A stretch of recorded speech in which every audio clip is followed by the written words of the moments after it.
Empezamos. Bueno, ¿cómo están? Buenas tardes a esta semana de la investigación, donde vamos a tener este ratito en el que voy a hacer una presentación a pedido de la valiente de Cora, que desencaja un poquito, ya les voy anticipando, voy a abrir el paraguas, desencaja un poquito de todas las cuestiones académicas importantísimas que se vienen desarrollando durante toda la semana y que en la presentación quedaron súper bien encuadradas en la presentación de esta semana. Y la verdad es que lo que yo quiero contarles es que esta es una presentación, podríamos llamarle mixta, algo que tiene que ver con una preocupación personal que tengo no solo como decana de esta universidad, en lo que son, digamos, las facultades de educación física, deportes y la licenciatura en pedagogía y los ciclos complementarios de pedagogía, donde veo a diario o, bueno, a medida que vamos pudiendo, vamos viendo defensas de trabajos finales de integración, vamos viendo presentaciones de estudiantes, vamos viendo un montón de cuestiones que tienen que ver con ponerle el moño, voy a decir así, a un trabajo que uno va desarrollando a lo largo de todo un periodo de estudio y que culmina con una presentación, ¿no? Por un lado está esta posición que yo tengo académica aquí dentro de la facultad y fuera de la facultad, ¿sí? Porque también uno se va presentando en congresos, se presenta, participa de actividades académicas en distintos lugares y hay un denominador común, que es esa instancia en donde algo que ha sido prolijamente trabajado, con tiempo, desarrollado, para lo que uno estudió mucho, trabajó un montón, puso un montón de horas silla, y de cabeza y de tiempo, llega el momento en que hay que buscar la manera de mostrárselo a otras personas. Y acá es donde viene esta idea doble que les decía, con la que voy a hacer esta breve presentación, que tiene que ver con una experiencia que viene de otro lado, completamente diferente, que es el teatro, ¿sí? Yo soy actriz y participo de otros escenarios que no son académicos, sino que son los del teatro, los de las bambalinas y los de salir a escena, y de ahí hay algunos aprendizajes que quiero mixturar, que quiero juntar con estos desarrollos más académicos para contarles un posicionamiento técnico, profesional, académico, político, que para mí está sosteniendo este tipo de actividades, como por ejemplo la presentación de un trabajo, ¿sí? En esta vía doble es que ustedes van a escuchar algunas cosas que quizás no tienen que ver estrictamente con cómo se prepara un tema o cómo se organiza desde el punto de vista temático, porque para eso tienen su propio recorrido y los profes excelentes de esta universidad que les van guiando su trabajo para que ese trabajo sea presentable y defendible. A la instancia a la que yo me quiero referir específicamente es al tránsito entre que terminaron el trabajo escrito y que preparan su defensa, ¿sí? Que es una especie de salto a otra cosa, que voy a tratar de describir lo mejor que pueda, y para esto me voy a valer más de herramientas de trabajo escénico que de herramientas estrictamente pedagógicas, ¿sí? Así que disculpen esta digresión en la semana de la investigación, pero les aclaro que voy a hablar desde ahí, ¿sí? ¿Qué quiero decir con este tránsito entre el fin del trabajo escrito a la presentación de la defensa? Lo primero que voy a decir, y que por supuesto todos ustedes lo saben, es que no es un trámite, ¿sí? No es un trámite académico, es todo un momento. Ese momento tiene la particularidad de que, a mi criterio, no alcanza con organizar la presentación conceptual, ¿sí? Esto, por supuesto, que es necesario y fundamental, que acompañados por sus docentes, ustedes una vez que terminaron un trabajo escrito que es extenso, logren organizar esa presentación conceptual como sus docentes les vayan diciendo, con un PowerPoint, con otras herramientas, con un Prezi, con un video, como ustedes quieran armar una síntesis que no dure más de 20 minutos, y eso también hay que ensayarlo, hay que prepararlo, hay que probarlo, ¿sí? No basta con seleccionar algunas cosas para decir, sino que hay que probar que eso quede orgánico, que diga lo fundamental del trabajo. Por supuesto que esa parte no la niego, pero es la que ustedes, acompañados con sus docentes, generalmente hacen con mayor o menor éxito, pero lo hacen y lo logran, ¿sí? Y es una instancia sobre la cual no hay por qué saber, porque uno no está preparado para ver qué se hace además de organizar esa breve presentación. Se necesita un acompañamiento. Pero lo que digo es que con esa presentación conceptual y decir, ubicamos acá, no nos olvidamos de decir esto, nos centramos en las conclusiones, discutimos algunas cuestiones, no alcanza. Y ustedes me van a decir, ¿qué más querés? ¿Por qué no alcanza con eso? Bueno, aquí viene el aporte escénico. Si bien es una instancia de examen, claro que lo es una instancia final, es muy importante registrar que es mucho más que eso. Y que es un momento más interesante porque podríamos decir que es una etapa de la vida donde uno transita hacia otra etapa de la vida. Es una transición y a la vez un corte. Le pone cierre a una etapa que supone un montón de esfuerzos materiales, simbólicos, deseos propios, deseos de nuestra familia, de nuestros amigos, ¿sí? Y es un hito, justamente por todo eso, donde la subjetividad está muy presente. ¿Qué quiere decir? Hay quienes viven este momento con una intensidad donde quizás era algo muy esperado, muy deseado, puede ser algo, un momento muy postergado en la vida de alguna persona. En el caso de otra persona puede ser una instancia más de muchas, pero sin embargo también representa un momento importante. Es un momento donde la comunidad que nos rodea también espera algo de nosotros, espera que vaya bien, espera celebrar, espera que seamos felices con eso, que eso nos augure un mejor destino. Fíjense que todo esto que rodea un hito como la presentación y la defensa de un trabajo final tiene una cantidad de carga simbólica, afectiva, emocional, que está presente en el momento en que nosotros hablamos y se hace presente en nuestro cuerpo, en nuestra voz. En un ratito voy a profundizar sobre eso. No es entonces un momento cualquiera y supone, acá voy a ir a un segundo punto que les quiero contar, supone dar cuenta de un deseo.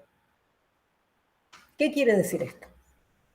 Si estamos en una carrera y hacemos el esfuerzo de terminarla, de transitarla y de terminarla, es porque hay algo de esa carrera que subjetivamente, colectivamente y políticamente nos compromete. Nos compromete en un saber, nos compromete en un hacer, nos compromete en una realidad que queremos transformar y que entendemos que las herramientas que esa carrera nos ha dado nos permite a la vez hacer nuestro aporte social, transformar algo de la realidad en la que vivimos, enriquecer la realidad en la que vivimos y a la vez satisface una motivación personal. De esta última parte a veces nos olvidamos un poco, a veces de la primera también, pero bueno, digamos que esta parte a veces no la tenemos conceptualmente presente. Que hay algo por lo cual hemos elegido, por ejemplo, esta carrera y no otra, ¿sí? Y a mí me gustaría asumir en esta presentación del trabajo final, lo que yo llamaría la versión fuerte del deseo. ¿A qué me refiero con esto? Supongamos que yo tengo que elegir qué trabajo final hago. Puedo decir, bueno, voy a hacer algo que me guste, pero que ya esté medio resuelto, porque continúo o profundizo un trabajo que hice en una materia y que me fue bien, o porque tengo una compañera que hace esto, entonces me junto con ella, ¿sí? Porque necesito terminar y necesito darle un cierre, y entonces, bueno, hago algo que me interesa, pero porque está facilitado por alguna razón. Esa sería para mí la versión débil del deseo. ¿Qué quiere decir? La entiendo, todos la hacemos en algún momento de nuestra carrera, pero podemos decir que hay una versión más fuerte, más intensa y más interesante, que es decir, voy a hacer mi trabajo final y lo voy a defender desde la pasión que eso me convoca.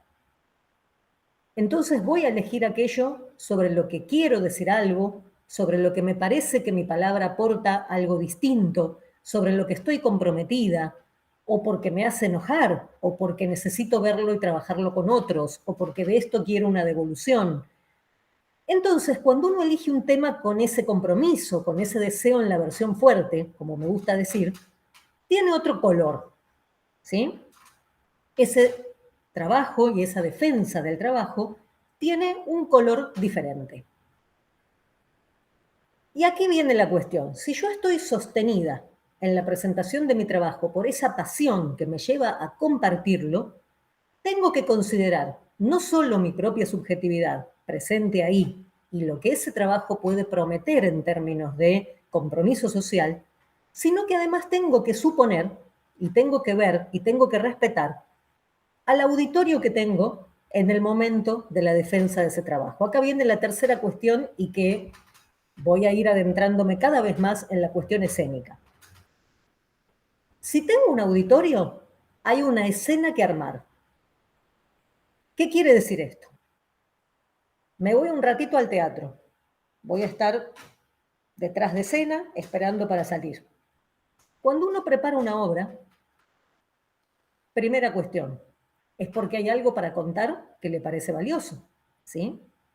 Porque si no, ¿para qué haríamos juntar un montón de gente en un teatro y hacerles pagar una entrada? Entiendo que tengo que ofrecer algo que respete ese deseo de la gente de venir a simbolizar algo que está pasando, a conmoverse, a escuchar un tema de interés, a participar de algo que valga la pena estar, no solo por pagar la entrada, sino que hay algo que tenemos que lograr en el teatro, y hay obras que lo logran y otras que no, que es tal respeto a quien está ahí escuchando y acompañándonos en esto que queremos presentar, que por el ratito que estén ahí, media hora, una hora, 2 horas, lo que esté ese auditorio, como decía mi profe de teatro, se tiene que olvidar de que luego tiene que salir, encontrar la boleta de la luz y pagarla. Se tiene que olvidar de todas sus preocupaciones, ¿sí?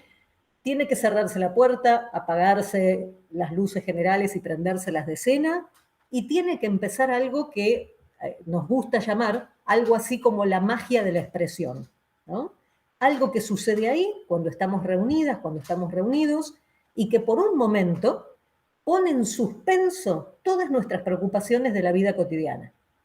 Cuando uno está en un momento así, sabemos que todos estamos atosigados por miles de cuestiones, pero lo más interesante que ocurre cuando logramos decir algo que realmente importa y de una manera en que convocamos y respetamos a nuestro auditorio, lo que sucede ahí es una especie de momento especial y mágico que pone entre paréntesis, que pone entre suspensos el dramatismo de la vida cotidiana. Y que dice, qué bueno que estoy acá y me meto por completo en esta escena. Participo por completo de este momento. Me entrego a la situación en la que estoy. Algo que nos enseña el teatro es que estar unos con otros presentando algo es un momento vivo. ¿Qué quiere decir vivo? Que ahí, en ese momento ocurre algo, no que es la repetición memorística de un texto que a nadie le impacta, sino que es invitar a los demás a ser partícipes de una escena en movimiento, de algo que conmueve, porque ocurre por primera vez, aunque sea el ensayo de un texto aprendido. Con esta premisa, ¿sí? Es que les decía que hay cierta magia de la expresión donde invitamos a los demás a disfrutar de lo que consideramos valioso. ¿Con qué contamos para esto? Y esto en el terreno académico, aunque no estemos muy acostumbrados, también se puede hacer cuando uno va tocando las fibras de aquello actual de nuestra agenda, en nuestro caso pedagógica, o de la agenda que queremos compartir, y donde tocamos un tema sensible, un tema de interés, o un tema sobre lo que es importante tener la valentía de animarse a decir algo nuevo, ¿no? ¿De qué disponemos para poder hacer esta escena donde consideramos al auditorio? De nuestro instrumento expresivo. ¿De qué está hecho nuestro instrumento expresivo? De nuestro cuerpo y de nuestra voz. Algo que solemos olvidar mucho, mucho, mucho a medida que ascendemos en los niveles educativos, ¿sí? En el jardín de infantes se va respetando, a veces cada vez menos, en la primaria va disminuyendo, en el secundario ni te cuento, y en el superior y universidad a veces nos olvidamos por completo de que hay una fibra expresiva que forma parte y sostiene todo aquello que hacemos. Por supuesto que están todos los procesos cognitivos, no los dejo de lado. Están todos los procesos cognitivos que permitieron realizar el trabajo y llegar hasta aquí, hasta esta instancia, ¿sí? Pero la instancia de presentación y defensa de un trabajo, me animo a decir que no es una instancia donde predominen los procesos mentales. ¿Qué pruebas tengo para decir esto? Y díganme si miento. Cuando llegamos a esa instancia pasan muchas cosas, antes, durante y después. Tensión muscular, dolor de estómago o de cabeza, la sensación de que no voy a poder con eso, que me voy a olvidar de todo cuando lo quiera decir, momentos de angustia, momentos de euforia. Hay quienes se ponen, algunos se traban frente al tener que decir ante otros y se inhiben, y hay otros que entran en una euforia así tipo payaso que no saben muy bien qué hacer, ¿sí? Pasa como un poco de todo. Y fundamentalmente ocurre, tanta es la presencia del cuerpo y de la corporalidad en esa escena, que la parte de nuestro instrumento expresivo que más sufre es la voz, la respiración y la voz. Voy a decir algunas cosas que seguramente ustedes van a reconocer. ¿Por qué pasa eso? Hay una conexión muy estrecha entre el sistema nervioso, la manera en que respiramos y las cuerdas vocales, ¿sí? Las cuerdas vocales son estas banditas de tejido muscular flexibles que están en la entrada de la tráquea. Cuando nosotros estamos hablando, como por ejemplo yo ahora, esas bandas se juntan y vibran para hacer los distintos tipos de sonidos, como al cantar, al hablar, ¿sí?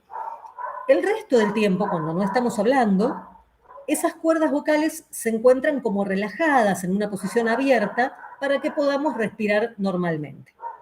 ¿Qué es lo que ocurre en situaciones de estrés o de exposición? Aparecen unos cuantos síntomas que seguramente ustedes van a reconocer, algunos.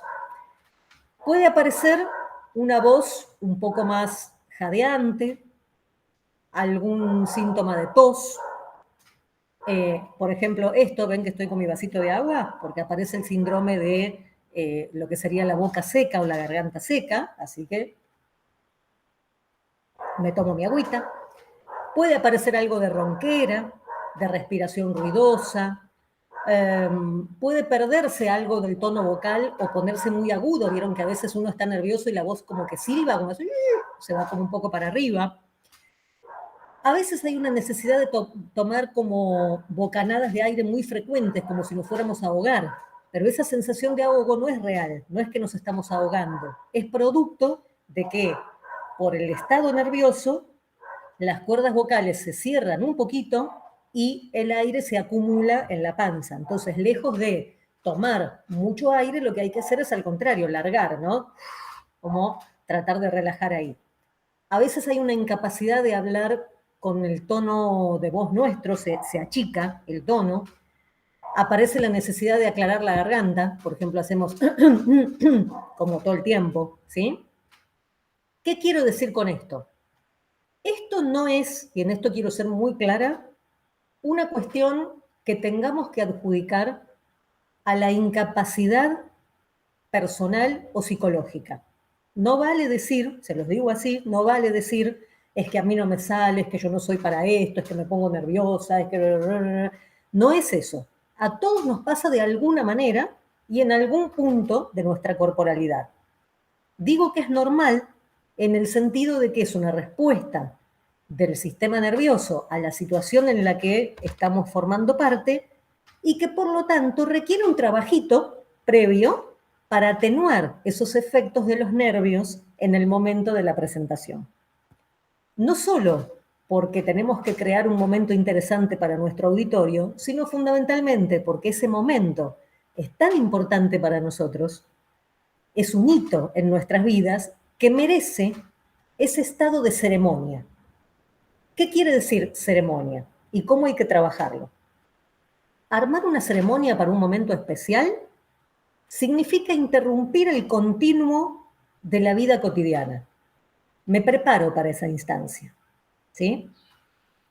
¿cómo me preparo? Por un lado, técnicamente, ensayar ese momento antes, con otros. Me reúno con mis compañeras, con mis profes, le pido a quien quiera y ensayo 2 o 3 veces cómo lo haría, qué me pasa, en qué momento me sale la tos, registro lo que me está pasando cuando me pongo nerviosa o cuando quiero explicar algo y la voz o las ideas no me salen, ¿sí?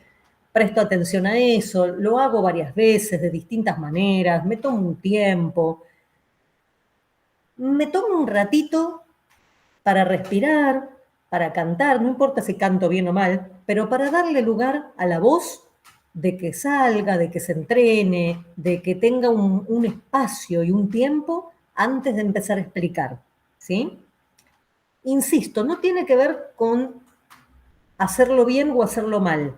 Tiene que ver con un ejercicio necesario para poder llevar adelante un momento interesante, disfrutarlo y hacer que otros lo disfruten. Eso no es inmediato, no es sin preparación.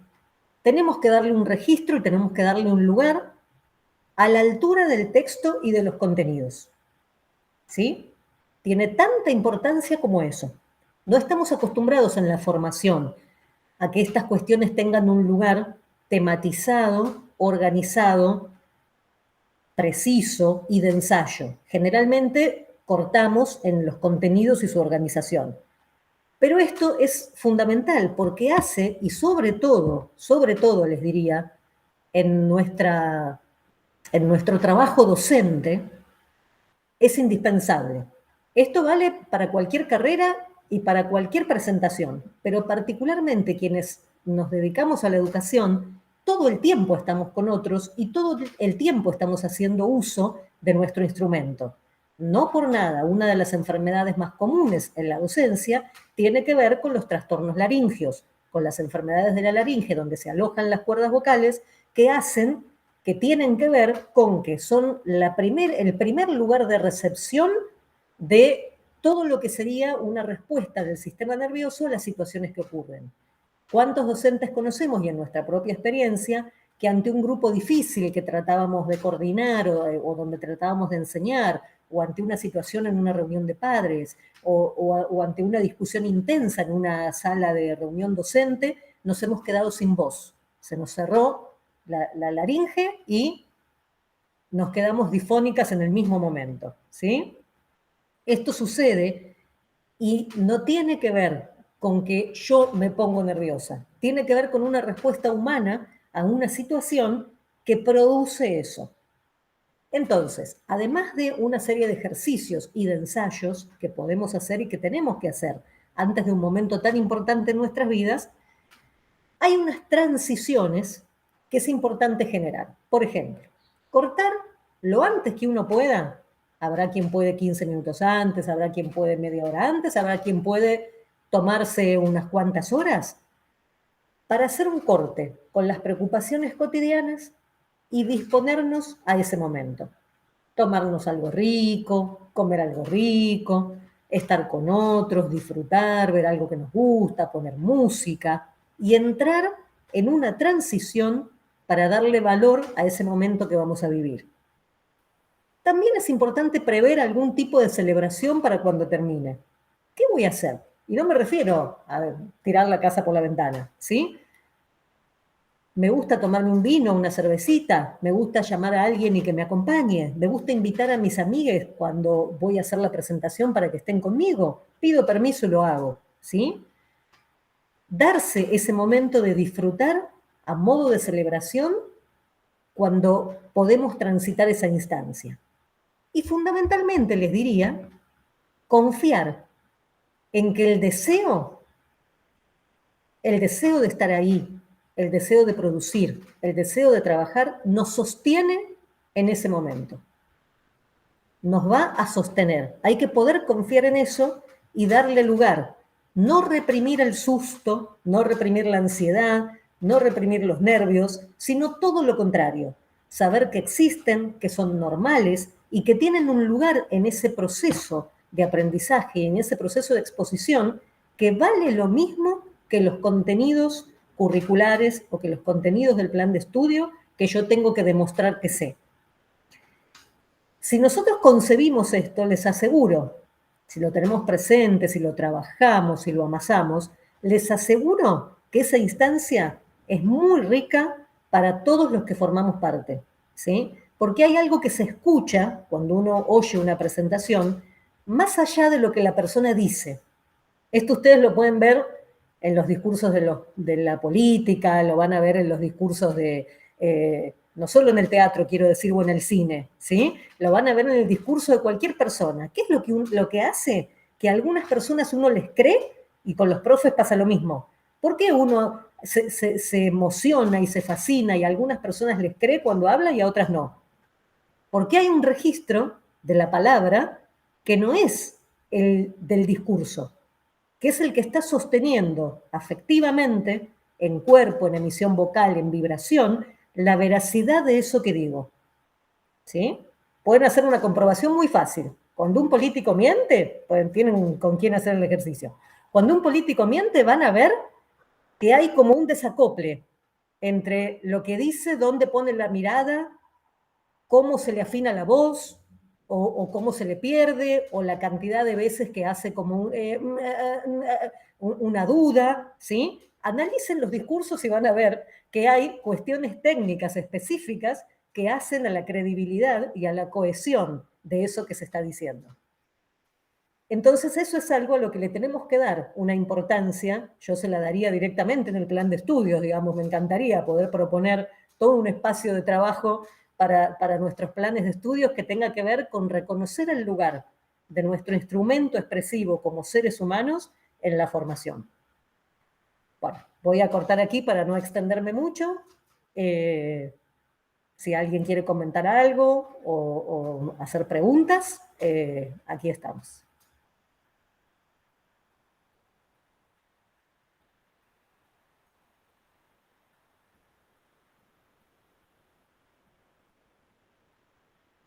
Hola Sandra, yo te saludo y Hola, Vero.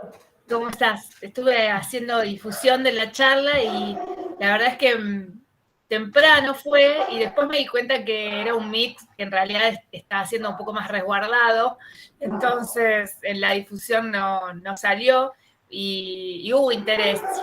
Te digo que quedaron 2 o 3 ahí estudiantes con interés y también los docentes que están llevando a cabo el seminario del TIC Turismo este año, que es un proyecto nuevo.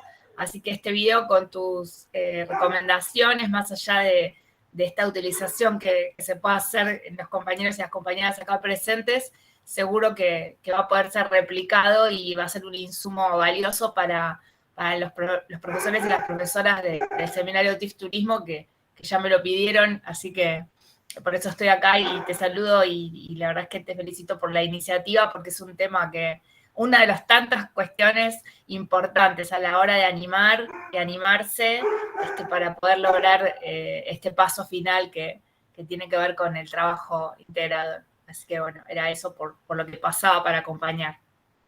Bueno, buenísimo, Vero, buenísimo. La verdad es que me gustaría que por ahí, entre docentes, directivos, se pudiera generar algún espacio de trabajo integral, ¿no? Con las propuestas. Así que cuenten si quieren, además del video, si quieren algún acercamiento que podamos hacer desde pedagogía con el TIF de turismo, no hay ningún problema. Sí, los Justamente, estudiantes antes cuando se encontraban en los pasillos era más fácil intercambiar la información y los tips.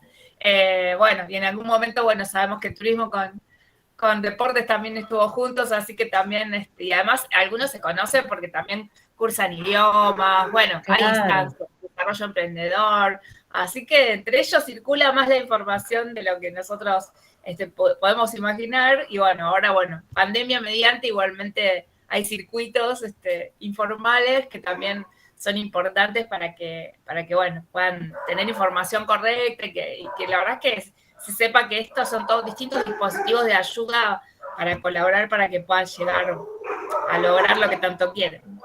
Tal cual.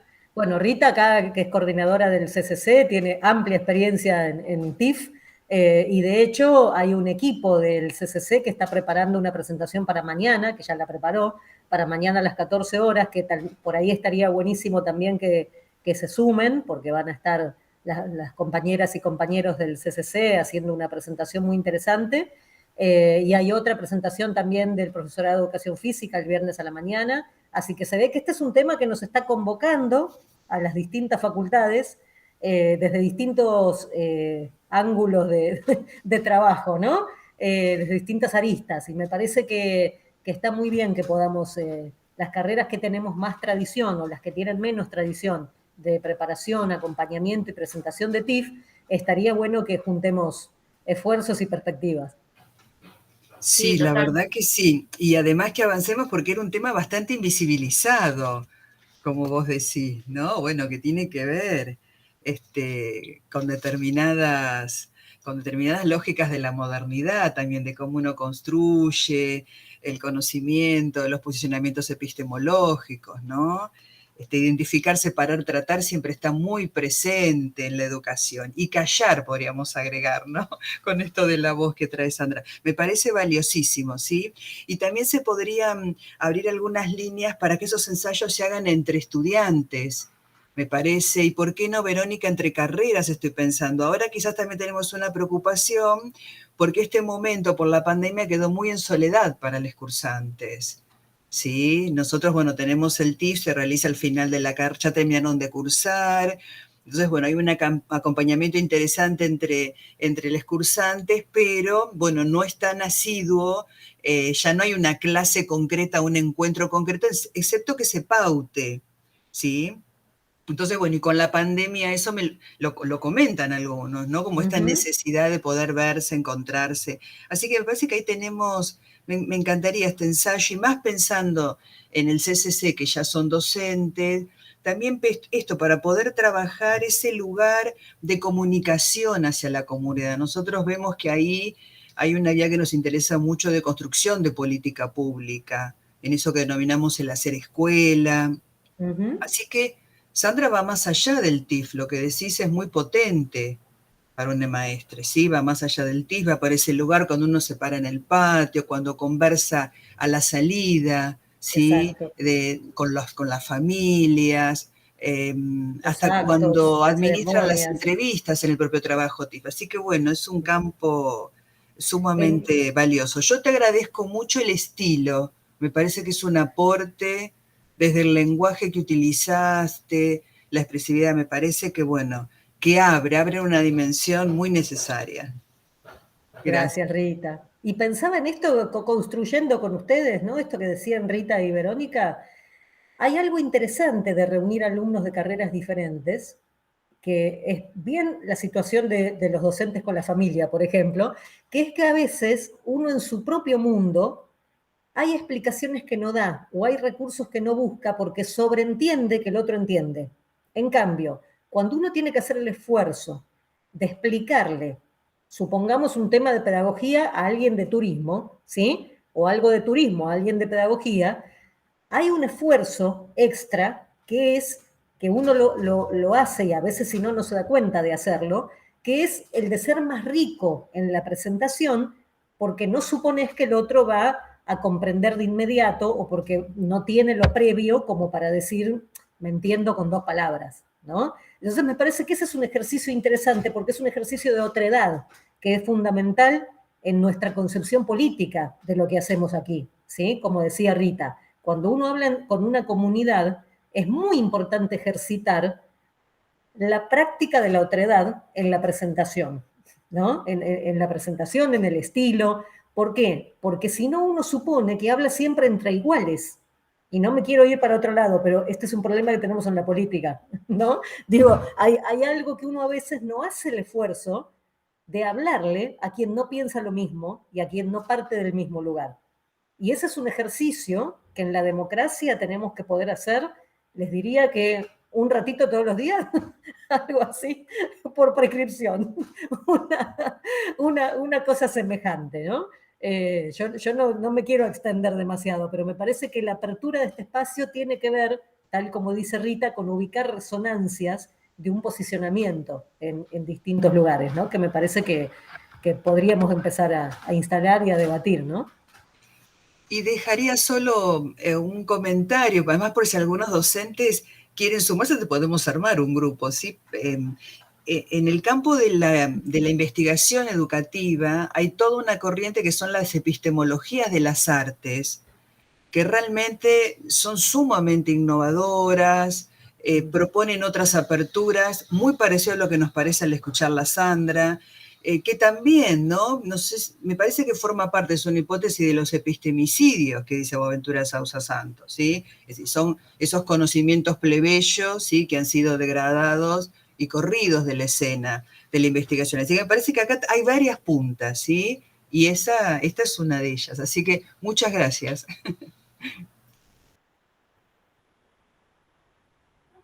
Bueno, muchas gracias a ustedes. No sé, Ceci, si tenemos que más o menos respetar los tiempos. Como a ustedes les parezca, podemos cerrar acá, o si quieren seguir charlando, también podemos. Bueno, como digan. Gracias, Sandra. Yo hasta acá los acompaño y la verdad es que me parece que también responde, y también esto me gustó en la línea de lo que comentaba Rita. Bueno, yo estoy estudiando, les cuento, el posgrado en la UMED, en la Educación Superior. Así que estoy como un poco movilizada. Y la verdad es que al mismo tiempo la cabeza fluye para un montón de lugares y bueno, y la hiperconectividad y todo lo que nos pasa. Pero me parece tan importante también como Sandra lo expuso en forma concreta y corta, ¿no? Y contundente, porque la verdad es que en estos tiempos también ha sido todo un reaprendizaje para nosotros. En las pantallas poder conectarnos, bueno, toda esa cantidad de contenidos de bagaje que teníamos en por ahí muchas más horas desparramadas, poder transmitirla al estudiante en otros tiempos y en otros medios. Y también la capacidad de atención, ¿no?, que puedan tener del otro lado y sabiendo que también pueden estar trabajando, pueden estar con su familia, compartiendo el espacio donde se pueden conectar, no todo el mundo tiene acceso de la misma manera. Entonces también me parece que es muy importante rescatar las ideas fuerza y que sean sólidas, ¿no? Y aferrarnos a eso y bueno, y si no, es como que nos perdemos, ¿no? Que nos perdemos, nos cuesta, nos pasa a nosotros, a nosotras y por supuesto también al estudiante, ¿no? Y al estudiante. Así que como comunidad UMED me parece que es muy importante trabajar estas habilidades para las presentaciones, porque es una parte, digamos, en donde hay mucha emotividad también, ¿no? Y la verdad es que la emoción va a estar presente. Y quizá a veces también da mucha timidez o vergüenza, ¿no? Quizá cuestiones de desconocimiento, ¿no? Y a veces uno como profesor o profesora encontrás justo, pegás la tecla y decís, pero ¿cómo? Bueno, pero esto fíjate la norma Zapa, porque, y te dicen, pero no las conozco. Y uno dice, pero, y bueno, y entonces ahí, ¿no? Volvés y explicás. Y eso nos va pasando a lo largo de la carrera a todos, como profesores y profesoras o docentes en distintos niveles. Y la verdad es que nosotros también nos pasó y nos va a seguir pasando, porque eso es lo que tiene de lindo la educación, ¿no? Que no termina nunca. Pienso con vos, Verónica, que estamos hablando de la emoción o de esta, ¿no?, de la pasión, como traía Sandra, en el contexto de pandemia, es decir, ¿no? Sí, es decir, las situaciones que se produjeron donde uno trabaja, en los ambientes más próximos, en el edificio. Nosotros hemos tenido relato en el TIF hasta de eso, ¿no? Con quienes uno convive en el edificio y situaciones, ¿no?, cuando tuvo que atravesar el COVID. Así que bueno, yo propondría, me encanta más el tiempo también, por la potencia que va a tener como recurso, quizás podemos tener una mediateca en la biblioteca como para poder acceder directamente, porque bueno, son muy buen material para trabajar con estudiantes y con los profesores y las profesoras. Sí, como eso estaba pensando, como para que no solamente quizás el canal, sino una mediateca podría ser una muy buena, pero bueno, es pensando en voz alta, ¿no? Por las posibilidades. Buenísimo, chicas. Muchas gracias. Bueno, gracias a ustedes. Felicitaciones, Sandra. Chao, Gracias. Ceci. Felicitaciones, Sandra. Adiós, Agustín. Gracias, Ceci. Chao.